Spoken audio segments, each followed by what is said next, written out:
കൊടുക്കാൻ യോഗ്യതയുണ്ടെന്ന് എനിക്ക് തോന്നുന്നില്ല മോളെ. കാരണം ഞാൻ നിങ്ങളൊക്കെ പോലെ പഠിച്ചുകൊണ്ടേയിരിക്കുകയാണ്. നമ്മുടെ ഓരോ അനുഭവങ്ങളിലൂടെയും നമ്മൾ ചെയ്യുന്ന ഓരോ പ്രവൃത്തികളിലൂടെയും നമ്മുടെ ശരികളിലൂടെയും തെറ്റുകളിലൂടെയും ഒക്കെ കടന്നുപോയിക്കൊണ്ടേയിരിക്കുകയാണ്. എനിക്ക് ഇപ്പം മനസ്സിൽ വരുന്ന ഒരു 2 വരി ഞാൻ പറയാം. എൻ്റെ ജീവിതത്തിൽ ഞാൻ ഉപദേശമായിട്ട് സ്വീകരിച്ചിട്ടുള്ള ഒരു 2 വരി അയ്യപ്പ പണിക്കറിൻ്റെ ഒരു കവിതയിലെ വരിക. കുശുകുശുപ്പില്ലാത്ത, ഉന്നായ്മയില്ലാത്ത, കൂടോത്രമില്ലാത്ത, കരളുകൾ കരയാത്ത, കണ്ണുനീരുറയാത്ത നാടെൻ്റെ, നാടെവിടെ എൻ്റെ മക്കളെ എന്ന്. എന്താണ്? കുശുകുശുപ്പില്ലാത്ത, ഉന്നായ്മയില്ലാത്ത, കൂടോത്രമില്ലാത്ത, കരളുകൾ കരയാത്ത, കണ്ണുനീരുറയാത്ത നാടെൻ്റെ, നാടെവിടെ എൻ്റെ മക്കളെ എന്നായി ഇപ്പം പഠിക്കുന്ന ഒരു കവിതയാണ്. അങ്ങനെ ഒരു നാട്, ഐശ്വര്യപൂർണമായ ഒരു നാട്, സന്തോഷത്തിൻ്റെ ഒരു നാട് സൃഷ്ടിക്കാൻ നമുക്ക് എല്ലാവർക്കും കഴിയണം. അത് നമ്മുടെ മനസ്സിലുണ്ടാവണം നമ്മൾ എന്ത് പ്രവൃത്തി ചെയ്യുമ്പോൾ എന്നുള്ളത് മാത്രമാണ് എൻ്റെ ഉപദേശം.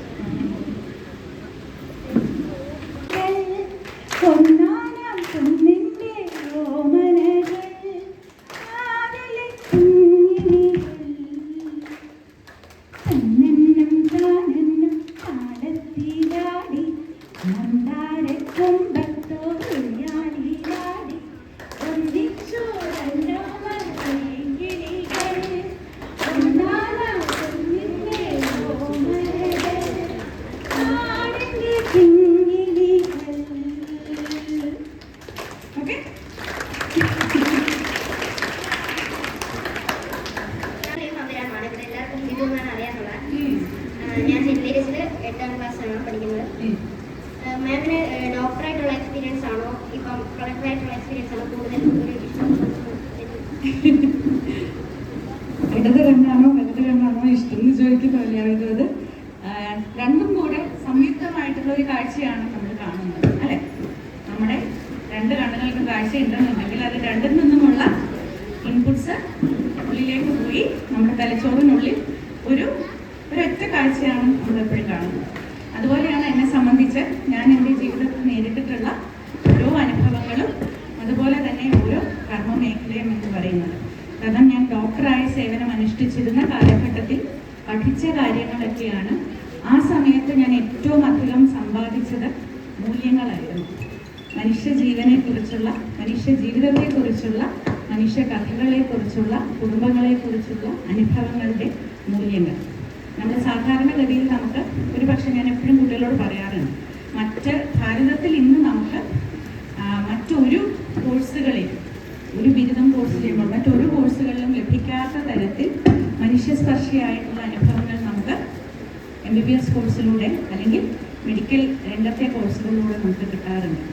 അപ്പോൾ ജീവിതത്തിൽ ആദ്യമായിട്ട് യഥാർത്ഥത്തിൽ വേദന എന്താണ്, ജനനം എന്താണ്, മരണം എന്താണ്, നഷ്ടം എന്താണ് എന്നൊക്കെയുള്ള കാര്യങ്ങൾ അത്രയും നമ്മൾ ഇടപഴകി നമ്മുടെ മുന്നിൽ വരുന്ന വ്യക്തികളിലൂടെ, കുടുംബങ്ങളിലൂടെയൊക്കെ പഠിക്കുന്ന ഒരനുഭവമാണ് എനിക്കുണ്ടായിട്ടുള്ളത്. ഞാൻ പഠിച്ചെടുത്ത് ഒരു പക്ഷേ വൈദ്യശാസ്ത്രം എന്നുള്ളതിലുപരിയായി മനുഷ്യശാസ്ത്രം എന്നൊന്ന് എന്നിലേക്ക് പകർന്നു തരാൻ ആ ഒരു സ്ഥാപനത്തിന് കഴിഞ്ഞു എന്നുള്ളത് കൊണ്ട് തന്നെ തീർച്ചയായിട്ടും അത് നെഞ്ചിലേറ്റിക്കൊണ്ട് തന്നെയാണ് ഇപ്പോഴും പ്രവർത്തിക്കുന്നത് എന്നാണ് എനിക്ക് തോന്നുന്നത്. അപ്പം എല്ലാം ഇഷ്ടമാണ് എന്നുള്ളതാണ് അതിൻ്റെ ഉത്തരം.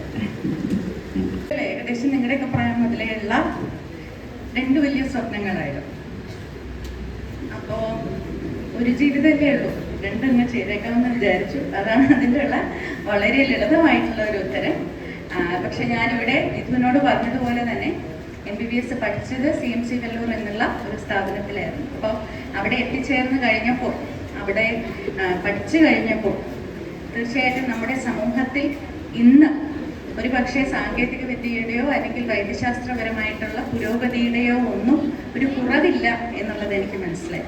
പക്ഷേ അത് എത്തപ്പെടേണ്ട ഇടങ്ങളിൽ, എത്തപ്പെടേണ്ട കൈകളിലേക്ക് എത്തിക്കുന്ന ഒരു ഭരണ സംവിധാനത്തിൽ നമുക്ക് തീർച്ചയായിട്ടും ഇനിയും ഒരുപാട് കാര്യങ്ങൾ ചെയ്യാൻ സാധിക്കും എന്നുള്ള ഒരു ബോധ്യം അവിടെ വെച്ചുണ്ടായി. അപ്പം അതുകൊണ്ട് തന്നെയാണ് ആ ഒരു ഭരണ സംവിധാനത്തിലേക്ക് ഇറങ്ങിയാൽ കുറെ കൂടെ അധികം വ്യക്തികളിലേക്ക് നമ്മുടെ കർമ്മമണ്ഡലത്തിന്റെ വ്യാപ്തി എന്ന് പറയുന്നത് കുറെ കൂടി വലുതാക്കാം എന്നുള്ള ഒരു വ്യാമോഹത്തിലാണ് ഇങ്ങോട്ട് പ്രവേശിച്ചത്. വളരെ നല്ല ചോദ്യമാണ്. ഞാനത് സത്യമായിട്ട് ഇതുവരെ ചിന്തിച്ചിട്ടില്ല എന്തുകൊണ്ടാണെന്നുള്ളത്. പക്ഷെ എനിക്ക് തോന്നുന്നത് നമ്മളെല്ലാവരും ജനിച്ചു വീഴുന്ന സമയം മുതൽ നമ്മളെല്ലാവരും കുട്ടിക്കാലത്ത് വലുതാകണം എന്നുള്ള ഒരാഗ്രഹത്തോടു കൂടിയാണ് നമ്മൾ ജനിച്ചു വീഴുന്നത്, അല്ലേ? നമ്മൾ കുട്ടിയായിരിക്കുമ്പോൾ നമുക്ക് നമ്മുടെ അമ്മയെ പോലെ അല്ലെങ്കിൽ അച്ഛനെ പോലെ അല്ലെങ്കിൽ അധ്യാപകനെ പോലെ അധ്യാപികയെ പോലെ നമ്മുടെ ഹീറോസിനെ പോലെയൊക്കെ വേഷമിടുവാനും അവരെ പോലെ വളരണം എന്നൊക്കെയുള്ള ആഗ്രഹം നമുക്കുണ്ടായിരിക്കും. എന്നാൽ ആ ഒരു ഘട്ടം കഴിഞ്ഞു കഴിഞ്ഞാൽ എങ്ങനെയാണ് നമ്മുടെ ഉള്ളിലെ കുട്ടിത്തത്തെ, നമ്മുടെ ഉള്ളിലെ നിഷ്കളങ്കത്വത്തെ, നമ്മുടെ ഉള്ളിലെ പരിശുദ്ധിയെ ഒക്കെ നിലനിർത്തണം എന്നുള്ളതായിരിക്കും നമ്മുടെ എല്ലാവരുടെയും ജീവിതത്തിൻ്റെ ഏറ്റവും വലിയ അഭിലാഷം എന്നുള്ളത്. മുതിർന്നവരായിക്കഴിഞ്ഞാൽ അത് തീർച്ചയായിട്ടും നമുക്ക് അതിനുള്ള ഊർജം നൽകുന്നത് നമുക്ക് ചുറ്റുമുള്ള കുഞ്ഞുങ്ങൾ തന്നെയാണ്. എപ്പോഴും കുഞ്ഞുങ്ങളുടെ കണ്ണിലൂടെ നമ്മൾ ലോകത്തെ കാണുമ്പോൾ നമ്മൾ ഇന്നത്തെ ലോകത്തെയും ഇന്നലത്തെ ഭാരത്തെയും മാത്രമല്ല കാണുന്നത്, നമ്മൾ നാളത്തെ വെളിച്ചത്തെയാണ് എപ്പോഴും കാണുന്നത്. കുഞ്ഞുങ്ങളുടെ കണ്ണിലൂടെ ലോകത്തെ കാണുമ്പോൾ ഞാനിപ്പോൾ എൻ്റെ മോഡിലൂടെ ഈ ലോകത്തെ കാണുമ്പോൾ ആ ലോകം വളരെ പകിട്ടാർന്ന ഒരു ലോകം. ഞാൻ കാണാത്ത പല കാര്യങ്ങളും അവൻ കാണുന്നുണ്ട്. അതെൻ്റെ മകനെന്ന് ഞാൻ പറയുമ്പോൾ അത് നിങ്ങളുടെ ഓരോരുത്തരിലും ഞാൻ എൻ്റെ മകനെയും മകളെയാണ് കാണുന്നത്. കാരണം ഞങ്ങൾക്ക് കാണാൻ സാധിക്കാത്ത ഒരുപാട് നന്മയുടെ പ്രതീക്ഷയുടെയും ഒക്കെ വെളിച്ചം നിങ്ങൾക്ക് കാണാനായിട്ട് ശരിക്കും സാധിക്കുന്നുണ്ട്. അത് ഞാൻ വളരെ തത്വം പറയുകയാണെന്ന് വിചാരിക്കരുത്. എൻ്റെ അനുഭവത്തിലൂടെ ഞാൻ പഠിച്ച ഒരു കാര്യമാണ്. നമ്മൾ ജീവിതത്തിൽ ഓരോ അനുഭവത്തിലൂടെ കടന്നുപോയി മുന്നോട്ട് വരുമ്പോൾ പല കാര്യങ്ങളിലേക്കും നമ്മൾ ചിലപ്പോൾ നമ്മുടെ ഉള്ളിലുള്ള ഒരു സെൻസിറ്റിവിറ്റി എന്നുള്ള ഒരു കാര്യമുണ്ട്. നമ്മൾ അതിനെ മറികടന്നാണ് പലപ്പോഴും നമ്മൾ ധീരതയ്ക്കൊരു പരിവേഷം ചാർത്തുന്നത്. അതല്ലാതെ മനുഷ്യനായി കാണുവാനുള്ള ഒരു ബോധം എന്നുള്ളത്, സമാനതയുടെ ഒരു ബോധം എന്നുള്ളത് കുഞ്ഞുങ്ങൾക്കാണ് ഏറ്റവും അധികമുള്ളത്. എൻ്റെ കുഞ്ഞ് ഇന്ന് കേരളത്തിൻ്റെ ബഹുമാനപ്പെട്ട മുഖ്യമന്ത്രിയെ കാണുമ്പോൾ അദ്ദേഹം കേരളം കണ്ടിട്ടുള്ള ഇത്രയും വലിയ നേതാവാണ്, മുഖ്യമന്ത്രിയാണ് എന്നൊക്കെയുള്ളൊരു ബോധം അവന് കാണില്ല. അവന് വിജയൻ അപ്പൂപ്പൻ എന്ന് വെച്ചാൽ വിജയൻ അപ്പൂപ്പൻ മാത്രമാണ്. അതുപോലെ തന്നെ നാളെ പ്രധാനമന്ത്രിയാണെങ്കിലും ഏത് പദവിയിലിരിക്കുന്നവരാണെങ്കിലും കുഞ്ഞുങ്ങൾക്ക് ഓരോ വ്യക്തിയെ കാണുമ്പോൾ ആ വ്യക്തിയെ മാത്രമാണ് അവർ കാണുന്നത്. ചുറ്റുമുള്ള സമൂഹം ചാർത്തി കൊടുക്കുന്ന മറ്റ് അലങ്കാരങ്ങളെ അല്ല കാണുന്നത്. കുഞ്ഞുങ്ങൾക്കൊരു വ്യക്തിയെ കാണുമ്പോൾ ആ വ്യക്തി ഇന്ന ഗ്രൂപ്പിൽപ്പെട്ട ആളാണെന്നോ ഇന്ന ജാതിയിൽപ്പെട്ട ആളാണെന്നോ ഇന്ന മതത്തിൽപ്പെട്ട ആളാണെന്നോ ഇന്ന പദവിയിൽപ്പെട്ട ആളാണെന്നോ എന്നൊന്നും കുഞ്ഞുങ്ങൾ കാണുന്നില്ല. കുഞ്ഞുങ്ങൾക്ക് അവർ കുഞ്ഞുങ്ങൾ മാത്രമാണ്, അല്ലേ? എത്ര വലിയ പദവിയിലിരിക്കുന്ന ആളാണെങ്കിലും എത്ര സാധാരണക്കാരനാണെങ്കിലും ഒക്കെ കുഞ്ഞുങ്ങൾക്ക് ആ സമാനതയുടെ ഒരു ബോധമുണ്ട്. ആ സമാനതയുടെ ഒരു ബോധം എന്നുള്ളത് നമ്മുടെ മനസ്സിൽ നമ്മൾ വളർന്നു വലുതാകുമ്പോഴും കാത്തു സൂക്ഷിക്കുക എന്ന് പറയുന്നത് വളരെ പ്രധാനമാണ്. അതെന്തിനാണെന്ന് പറയട്ടെ, ഈ സമാനതയുടെ ബോധം എന്തിനാണെന്ന്. നമ്മുടെ ജീവിതത്തിൽ മുന്നോട്ട് പോകുമ്പോൾ നമുക്ക് എപ്പോഴും ഒരു അഹം ബോധം എന്നുള്ളത് ഉണ്ടാവണം.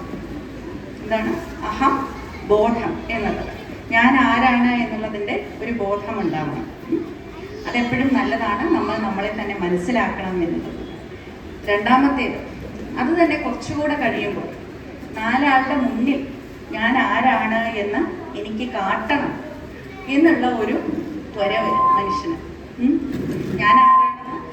ഞാൻ ആരാണ് എന്ന് ഞാൻ മനസ്സിലാക്കിയാൽ പോലും എൻ്റെ അഹംബോധം മറ്റുള്ളവരെ കാട്ടണം എന്നുള്ള ഒരു ത്വര വരും.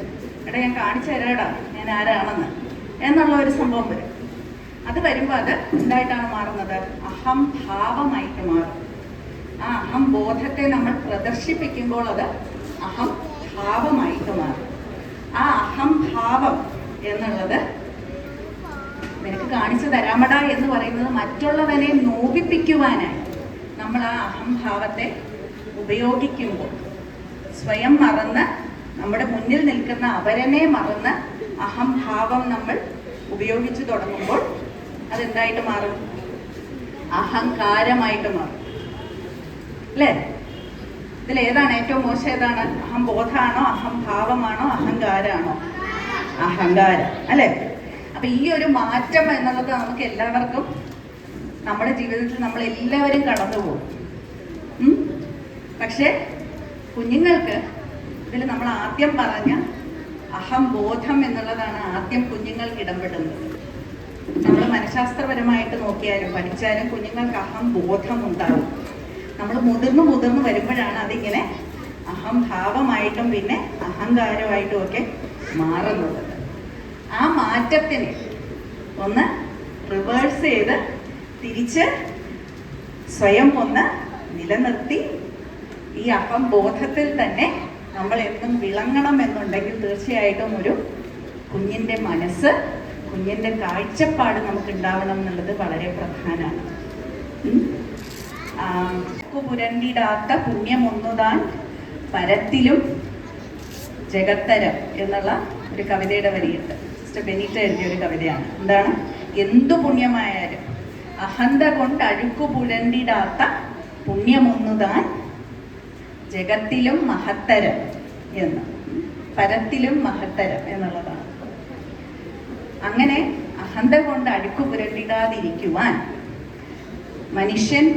മനുഷ്യനാണ് എന്നുള്ളത് തിരിച്ചറിയുവാൻ, എല്ലാ ഭിന്നതകൾക്കും അപ്പുറം, കൃത്രിമമായി മനുഷ്യൻ സൃഷ്ടിക്കുന്ന എല്ലാ ഭിന്നതകൾക്കും അപ്പുറം മനുഷ്യനാണെന്ന് തിരിച്ചറിയുവാനുള്ള ഒരു അഹംബോധവും മനുഷ്യൻ എന്നുള്ള ഒരു സമാന മന്ത്രവും ഒക്കെ നമ്മുടെ ഉള്ളിൽ ഉണ്ടാവണം എന്നുണ്ടെങ്കിൽ അത് ആരെ കൊണ്ടേ സാധിക്കൂ? കുട്ടികൾക്ക് മാത്രമേ സാധിക്കൂ. അല്ലേ? അതുകൊണ്ടാണ് എനിക്കെപ്പോഴും കുട്ടികളോടൊപ്പം ഇരിക്കുവാൻ ഇഷ്ടം. കാരണം അത്തരത്തിലുള്ള ഗുണങ്ങളൊക്കെ കുറച്ച് അറിയാണ്ട് നമ്മളിലേക്കും പറ്റിപ്പിടിക്കും എന്നുള്ള ഒരു സ്വാർത്ഥ താല്പര്യം കൂടെ അതിലുണ്ടെന്ന് വിചാരിച്ചോളൂ. എൻ്റെ പേര് സാഹിതി സേൻ. ഞാൻ കോട്ടയം സ്കൂളിലാണ്. ഇനി 8th മാമിൻ്റെ ഈ തിരക്കേറിയ ഔദ്യോഗിക ജീവിതത്തിനിടയിൽ കലാപരമായിട്ടുള്ള ആക്ടിവിറ്റീസ് എങ്ങനെയാണ് മുന്നോട്ട് പോകുന്നത്? ഒന്നുമോളും എനിക്ക് തോന്നുന്നത് ഞാൻ അങ്ങനെ ജീവിതത്തിനെ ഇപ്പം നമ്മളിവിടെ ഈ ഘട്ടം വരച്ചിരിക്കുന്നത് പോലെ ഒരു ഘട്ടത്തിനുള്ളിൽ ഔദ്യോഗികം, ഒരു ഘട്ടത്തിനുള്ളിൽ കുടുംബം, ഒരു ഘട്ടത്തിനുള്ളിൽ കല എന്നൊന്നും അങ്ങനെ വിഭജിച്ചിട്ടില്ല. അത് വിഭജിക്കുക എന്ന് പറയുന്നത് അസാധ്യമാണ് മനുഷ്യന്. നമ്മൾ ഒരു വ്യക്തിയാണ്, നമ്മുടെ ഒരു മനസ്സാണ്, നമ്മുടെ ഒരു ബുദ്ധിയാണ്. ഈ ഒരു കലവറയ്ക്കുള്ളിൽ പല കാര്യങ്ങൾ ഇങ്ങനെ ഓടിക്കൊണ്ടേയിരിക്കുകയാണ് എപ്പോഴും. മനുഷ്യ ഇപ്പോൾ ശരീരം എടുത്തു നോക്കുകയാണെങ്കിൽ നമുക്ക് പല അവയവങ്ങൾ ഉണ്ടെന്നുണ്ടെങ്കിലും എല്ലാം കൂടി ഒരുമിപ്പിച്ച് ഒരേ സമയത്ത് കൃത്യമായി അതതിൻ്റെ ജോലി ചെയ്താൽ മാത്രമേ മനുഷ്യ ശരീരം പൂർണ്ണ ആരോഗ്യവതിയായി അല്ലെങ്കിൽ ആരോഗ്യവാനായി നമുക്ക് നിൽക്കാൻ സാധിക്കും. അല്ലേ? അപ്പോൾ ഒരു അവയവത്തിലേക്ക് പോകുന്ന രക്തം മറ്റൊരു അവയവത്തിലേക്ക് പോവില്ല എന്ന് പറഞ്ഞാൽ നടക്കും? ഇല്ല. ഒരേ രക്തം തന്നെയാണ് എല്ലാ അവയവത്തിലേക്കും പോകുന്നത്. അല്ലേ? ഇത്ര ക്രൂഡായിട്ടുള്ളൊരു എക്സാമ്പിൾ തരാൻ അതിനേക്കാളും മികച്ചൊരു ഉദാഹരണം ഇല്ല എന്നുള്ളത് കൊണ്ടാണ് അത് ഞാൻ പറയുന്നത്. അതുപോലെ തന്നെയാണ് നമ്മുടെ ചിന്തകൾ. നമ്മൾ ഒരിടത്ത് നിൽക്കുമ്പോൾ ഒരു വ്യക്തി, മറ്റൊരിടത്ത് നിൽക്കുമ്പോൾ മറ്റൊരു വ്യക്തി എന്നൊക്കെ നമുക്ക് പുറത്തു പറയാൻ സാധിക്കുമെങ്കിലും ഉള്ളുകൊണ്ട് നമ്മൾ ഒറ്റ ഒരാളാണ്. ഞാൻ ഈ പറഞ്ഞ അഹംബോധം എന്നുള്ളത് നമുക്ക് ഉണ്ടെന്നുണ്ടെങ്കിൽ, ഞാൻ ആരാണ് എന്നുള്ള പൂർണ്ണബോധം നമുക്ക് ഉണ്ടെന്നുണ്ടെങ്കിൽ, നമുക്ക് എന്തൊക്കെയാണ് നമ്മളെ പരിപോഷിപ്പിക്കുവാനായിട്ടുള്ള കാര്യങ്ങൾ, എന്തൊക്കെയാണ് നമുക്ക് ആവശ്യം എന്നുള്ളത് നമുക്ക് തിരിച്ചറിയാനായിട്ട് സാധിക്കും. ഇപ്പം ഞാനെന്ന് പറയുന്ന വ്യക്തിക്ക് വളരുവാനായി ഈ പറയുന്ന കലയായാലും സാഹിത്യമായാലും മറ്റ് ജനങ്ങളുമായിട്ടുള്ള ഈ ഒരു സംവാദമായാലും പ്രകൃതിയുമായിട്ടുള്ള നേരം ചെലവഴിക്കലായാലും ഒക്കെ തന്നെ ആവശ്യമാണ് എന്നുള്ളത് എനിക്ക് പൂർണ്ണ ബോധ്യമുണ്ട്. അതിന് സമയം കണ്ടെത്തുക എന്ന് പറയുന്നത് ഒരു പ്രത്യേക ദൗത്യമല്ല, ഒരു പ്രത്യേക ഭാരമല്ല, മറിച്ച് അതെല്ലാം കൂടി ഉണ്ടായാലേ എനിക്ക് എൻ്റെ കൃത്യനിർവഹണത്തിൽ പൂർണ്ണ ഔചിത്യത്തോടു കൂടിയും പൂർണ്ണമായും നീതി പുലർത്താനും സാധിക്കൂ എന്നുള്ള ഒരു ബോധം എനിക്കുള്ളത് കൊണ്ടാണ് ഞാനതെല്ലാം ചെയ്യുന്നതെന്നാണ് എനിക്ക്. അത് ചെയ്യേണ്ടത് അനാവശ്യമായിട്ടുള്ള ഒരു കാര്യമാണ് എന്ന് നമ്മൾ എന്ന് ചിന്തിച്ച് തുടങ്ങുമോ അന്ന് നമുക്ക് ഈ കാര്യങ്ങളൊക്കെ ചെയ്യാൻ പറ്റാണ്ടാവും. അപ്പം അതെനിക്ക് ആവശ്യമാണ് എന്നുള്ള ഒരു പൂർണ്ണ ബോധ്യം എനിക്കുള്ളത് കൊണ്ടാണ് അത് ചെയ്യാൻ സാധിക്കുന്നത് എന്ന് തന്നെയാണ് എനിക്ക് തോന്നുന്നത്. സ്കൂളിലാണ് പഠിക്കുന്നത്. മാമിന്റെ ജീവിതത്തിൽ ഏറെ സ്വാധീനിച്ച ഒരു വ്യക്തി ആരാണ്? ഒരുപാട് വ്യക്തികളുണ്ട് മോളെ. ഇപ്പം ഇന്ന് കഴിയുമ്പോൾ ഞാൻ സിവിൽ സർവീസ് മേഖലയിൽ തീർച്ചയായിട്ടും ഡോക്ടർ ബാബുപോൾ IAS ആണ് എന്നെ വന്നിട്ടും സ്വാധീനിച്ചത്. അദ്ദേഹത്തെ കണ്ടാണ് ഈ ഒരു മേഖലയിലേക്ക് കാലെടുത്ത് വെക്കണം എന്നുള്ള ഒരു ആശ എൻ്റെ മനസ്സിൽ മുട്ടിടുന്നത് കുട്ടിക്കാലത്ത്. പിന്നീട് സിവിൽ സർവീസ് പരിശീലനത്തിന് MBBS കഴിഞ്ഞതിന് ശേഷം തിരിച്ച് നാട്ടിലേക്ക് വന്നപ്പോൾ അദ്ദേഹത്തിൻ്റെ ഒരു ശിഷ്യയായി കൂടെ കൂടുവാനുമുള്ള ഒരു വലിയൊരു ഭാഗ്യം എനിക്ക് സിദ്ധിച്ചു. അപ്പോൾ തീർച്ചയായിട്ടും ഒരു പേര് പറയണം എന്നുണ്ടെങ്കിൽ ഞാൻ ഡോക്ടർ ബാബുപോൾ സാറിൻ്റെ പേര് പറയാം. എൻ്റെ സ്ഥലം കരമനയാണ്. എനിക്ക് വലുതായിട്ട് IAS ഓഫീസർ ആവാനാണ് ആഗ്രഹം. അതിന് ഇന്നു മുതൽ എന്തൊക്കെ ചെയ്യണം?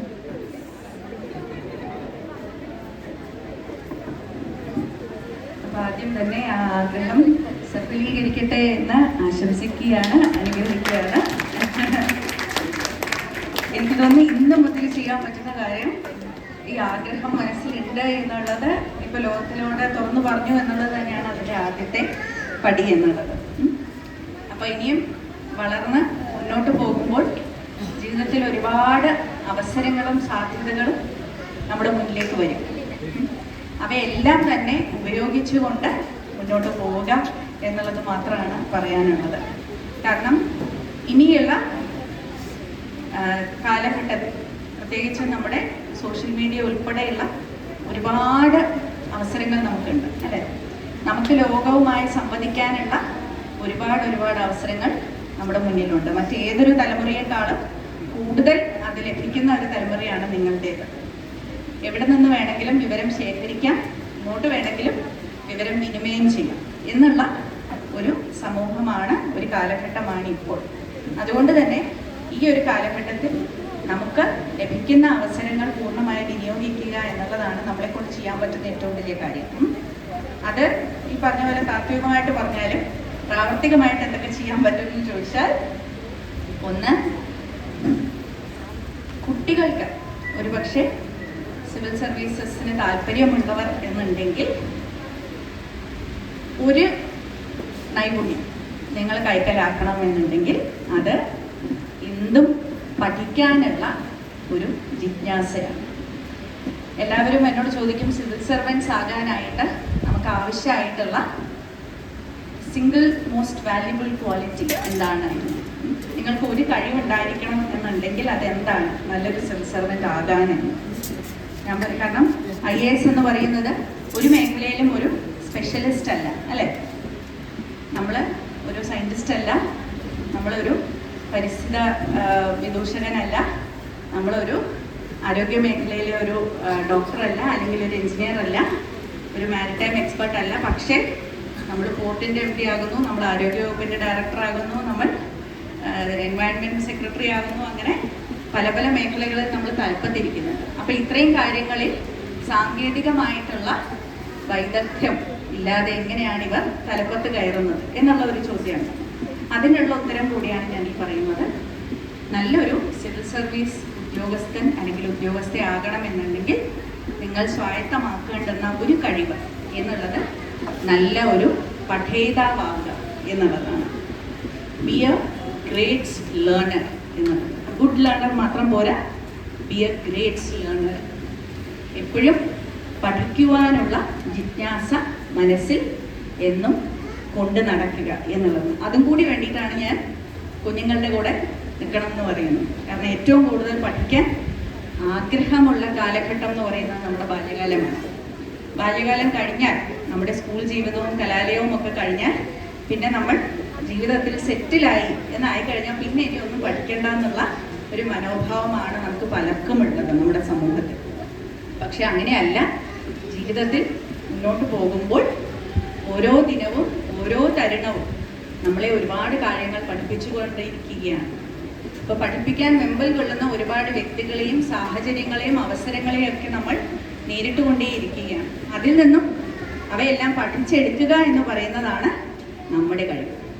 അപ്പം അങ്ങനെ നിരന്തരം പഠിക്കുവാനും നിരന്തരം സ്വയം നല്ല ഒരു പഠേതാവായി വളരുവാനും കഴിവുണ്ടായിരിക്കണം എന്നുള്ളതാണ് ഒരു സിവിൽ സർവൻറ്റിൻ്റെ ഏറ്റവും അനിവാര്യമായിട്ടുള്ള ഒരു ഗുണം എന്ന് ഞാൻ പറയും. അപ്പോൾ ആ പഠനത്തിലോടുള്ള ഒരു അഭിനിവേശം എന്നുള്ളത് കുട്ടിക്കാലത്ത് തന്നെ ഊട്ടിയുറപ്പിക്കുക എന്നുള്ളതാണ് ഒരു 3ാം ക്ലാസ്സുകാരൻ എന്നോട് ചോദിക്കുമ്പോൾ എനിക്ക് പറയാനുള്ള ഉത്തരം.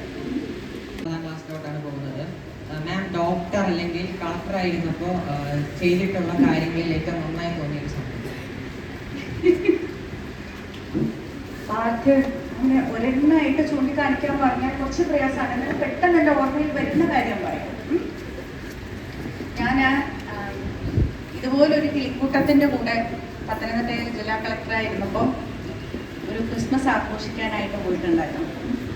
അത് അവിടുത്തെ ഞങ്ങളുടെ അട്ടത്തോട് ആദിവാസി മേഖലയിലെ ഒരു സർക്കാർ സ്കൂളിലായിരുന്നു. അന്ന് ആ സർക്കാർ സ്കൂളിലേക്ക് അട്ടത്തോട് സങ്കേതത്തിലുള്ള ആദിവാസി ഊരുകളിലുള്ള കുഞ്ഞുങ്ങൾ വന്ന് പഠിക്കുന്ന 32 കുഞ്ഞുങ്ങൾ പഠിക്കുന്ന ഒരു വിദ്യാലയമായിരുന്നു.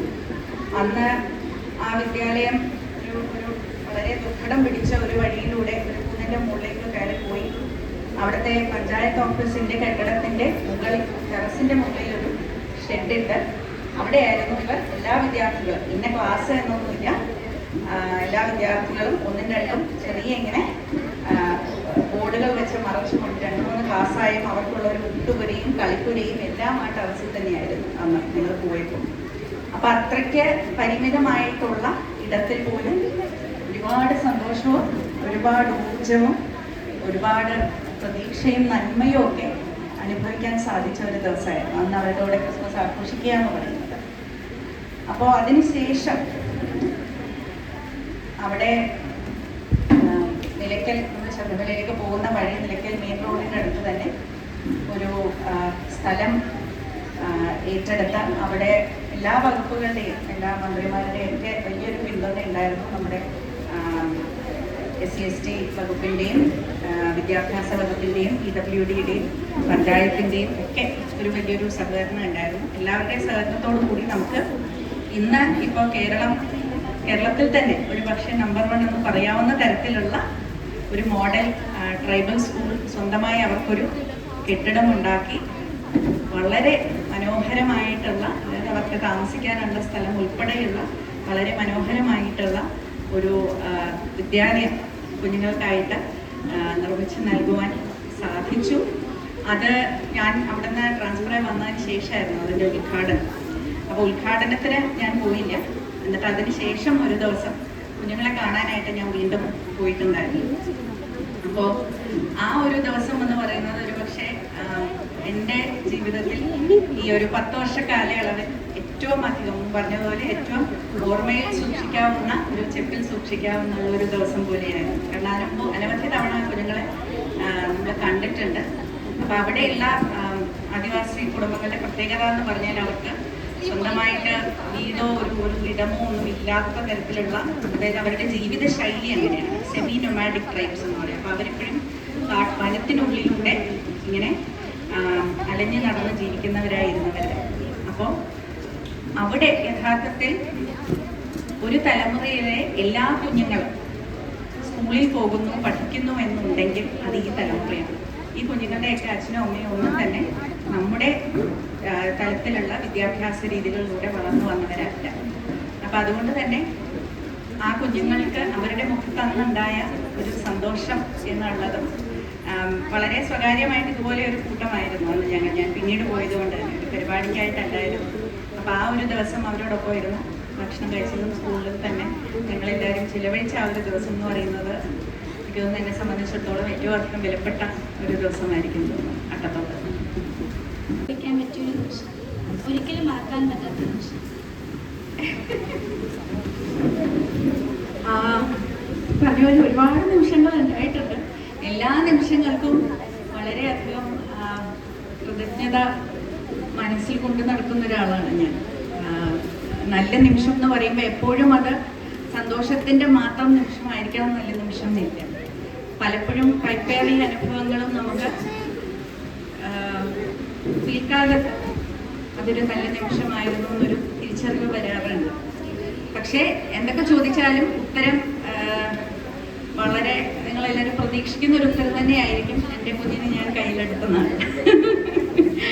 അതിനെ വെല്ലാനായിട്ട് മറ്റൊരു അനുഭവം ജീവിതത്തിൽ ഇന്ന് വരെ ഉണ്ടായിട്ടില്ല. കാരണം ഞാനെന്ന വ്യക്തിയെ അത്രയധികം മാറ്റിമറിച്ച ഒരു നിമിഷമായിരുന്നു അത്.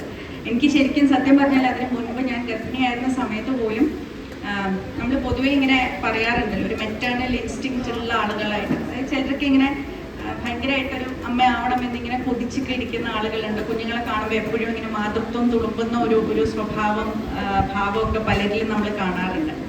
അപ്പം അത്രയധികം എനിക്കതൊക്കെ ഉണ്ടോ എന്ന് ഞാൻ തന്നെ ഇങ്ങനെ സ്വയം എന്നോട് ചോദിച്ചിരുന്ന ഒരു കാലഘട്ടം ഉണ്ടായിരുന്നു, പഠിച്ചുകൊണ്ടിരുന്ന കാലത്തിലൊക്കെ. അപ്പോൾ ആ ഒരു ആശങ്കകൾക്കൊക്കെ ഇങ്ങനെ വിരാമം ഇട്ടുകൊണ്ട് കുഞ്ഞിനെ കയ്യിലെടുത്ത ആ ഒരു നിമിഷം എന്ന് പറയുന്നത് ഇങ്ങനെ പെട്ടെന്ന് ഒരു നമ്മൾ കഥയിലും കവിതയിലും ഒക്കെ വായിച്ചിട്ടില്ല, ലൈറ്റ്നിങ് സ്ട്രക്ക് എന്നൊക്കെ പറഞ്ഞിട്ട്. അപ്പം അതുപോലത്തെ ഒരു നിമിഷമായിരുന്നു അതെന്നാണ് എനിക്ക് തോന്നിയത്. ഞാൻ നേരത്തെ ഇതിനോട് പറഞ്ഞതുപോലെ അതിനുശേഷം ഞാൻ ഈ ലോകത്തിനെ കണ്ട കോണുകൾ വളരെ വ്യത്യസ്തമായിരുന്നു. ലോകം ഒരുപാട് മനോഹരമായി തീർന്ന ഒരു അനുഭൂതിയാണ് എനിക്ക് അതിനുശേഷം അവനിലൂടെ ലോകത്തെ കാണുമ്പോൾ എനിക്കിപ്പോഴും ഉണ്ടായിക്കൊണ്ടിരിക്കുന്നത്. അതുകൊണ്ട് അതാണ് ഏറ്റവും അധികം കൃതജ്ഞത മനസ്സിൽ തുളുമ്പുന്ന ഒരു നിമിഷം.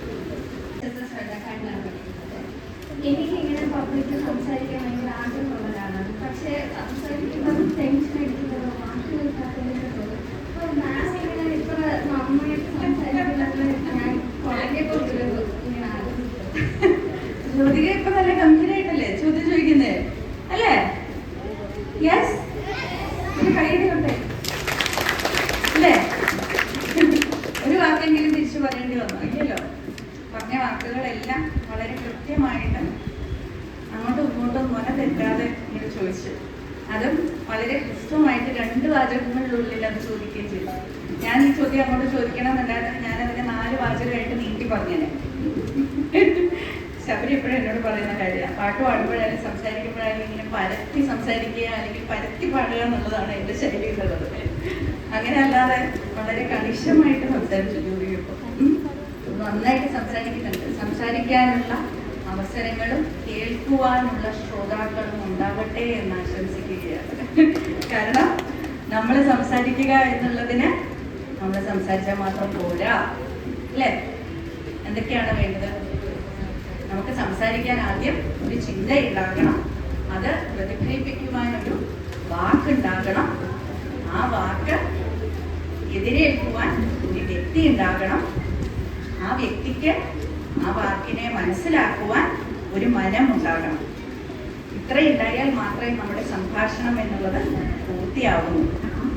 അപ്പോൾ ആ പൂർത്തിയാവുന്നതിൽ പല പല ഘടകങ്ങളുണ്ട്. ആ ഘടകങ്ങളൊക്കെ ഉണ്ടാവട്ടെ എന്നുള്ളത് ആശംസിക്കുകയാണ്. എവിടെയായാലും നമ്മൾ സംസാരിക്കുമ്പോൾ നമ്മുടെ ചിന്തകളെ പാകപ്പെടുത്തിക്കൊണ്ട് വാക്കുകളിലൂടെ നമ്മുടെ വാക്കുകളെ ഒരു മാർഗം മാത്രമായി കരുതുക. അപ്പോഴാണ് നമുക്ക് ആ ഭീതി ഇല്ലാതെയാകുന്നത്. നമ്മൾ വാക്കുകളിൽ മാത്രം ശ്രദ്ധിച്ചുകൊണ്ടിരുന്നാൽ നമ്മൾ പറയുന്നത് എന്താണ് എന്നുള്ളതിൻ്റെ ഒരു പക്ഷേ ആശയം നമുക്ക് നഷ്ടപ്പെട്ടു പോകും. അപ്പോൾ വാക്കുകൾ പതറി ചിതറി വീഴുകയാണ് ചെയ്യുക. അങ്ങനെ ഉണ്ടാവാതിരിക്കാൻ വാക്കുകൾ എന്നും നമ്മുടെ ആശയം പ്രകടിപ്പിക്കാനുള്ള മാർഗം മാത്രമാണ് എന്ന് കരുതിയാൽ ആശയത്തിൽ നമ്മൾ വേരൂന്നിയാൽ തീർച്ചയായിട്ടും ഫലവത്തായിട്ട് തന്നെ അത് പുറത്തേക്ക് വിനിമയം ചെയ്യാൻ നമുക്ക് സാധിക്കും.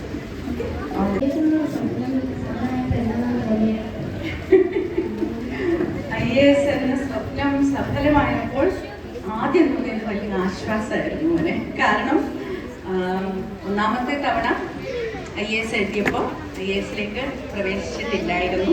അന്ന് 139ാമത്തെ റാങ്കായിരുന്നു ലഭിച്ചത്. അപ്പോൾ ഞാൻ മറ്റൊരു സർവീസിൽ IRS കസ്റ്റംസിലായിരുന്നു ആദ്യം പ്രവേശിച്ചത്.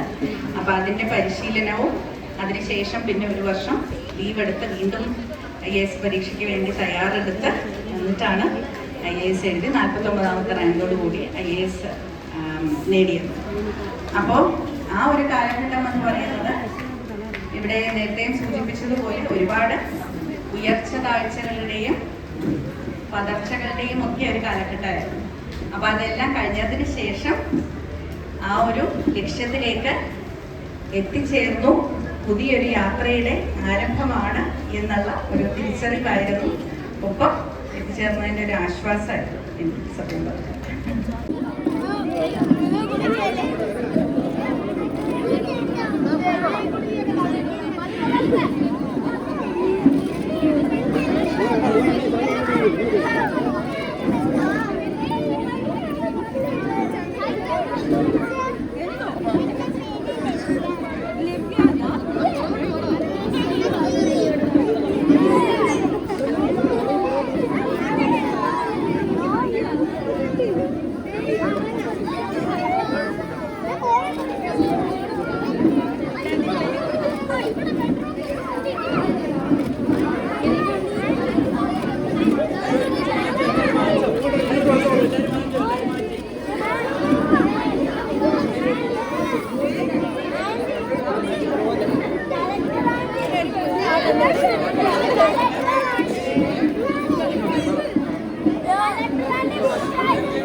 ചോക്ലേറ്റ്